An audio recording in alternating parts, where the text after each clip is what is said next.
Hey, gentlemen, this is Vince Miller. Thank you so much for always joining me here for another devotional. Today, we're going to be in John chapter 11. Before we do, I want you to go to the website and check out these beautiful leather scripture wallets. If you remember, a few weeks ago, we just finished up a series entitled 14 All-In Verses for Men.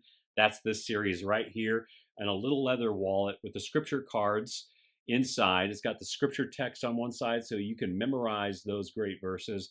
And on the back side of each one of those cards is a QR code that links to the devotional.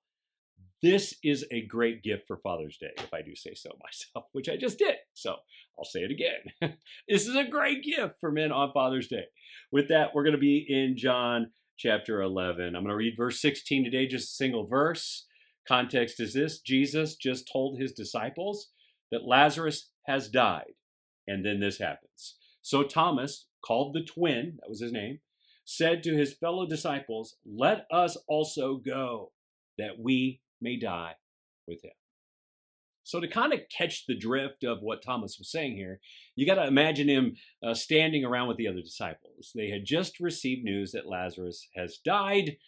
And in the middle of this tragic moment, they have to kind of come to terms with the potential danger of returning to the region of Judea.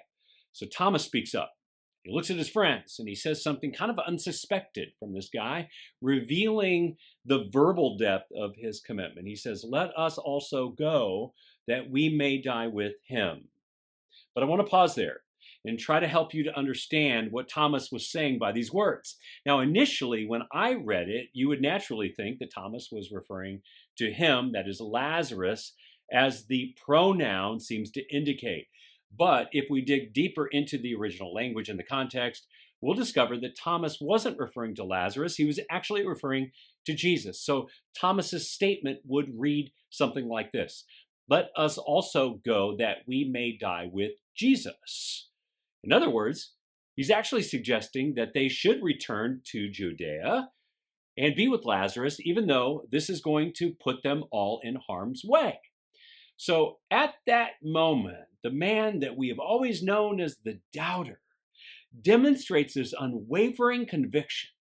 He showed remarkable conviction and was willing to lay his life down for Jesus. However, it's crucial to understand, fellas, that there is a vast difference between merely talking about our conviction and commitment to Jesus and actually living it out.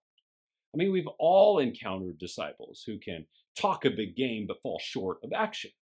They may declare their faith, yet stumble when faced with any kind of adversity. You know, this moment right here teaches us an important lesson about the difference between talkers and walkers. The distinguishing factor lies in the level of adversity a man is willing to endure. In the coming chapters of John, the intensity is going to rise significantly. The heat is about to get turned up, and the pressure to renounce convictions about Jesus will increase as well. Thomas, as we know, along with all the other disciples, will face daunting and real propositions of death. And as we know, they will all run from all of this adversity. So here's the reality. It's effortless to speak of commitment and conviction to Jesus when life is smooth sailing, isn't it? However, when the cultural currents rage and the cost of discipleship becomes more intangible, jeopardizing maybe friendships and finances and even family ties, that's when our convictions face the ultimate test.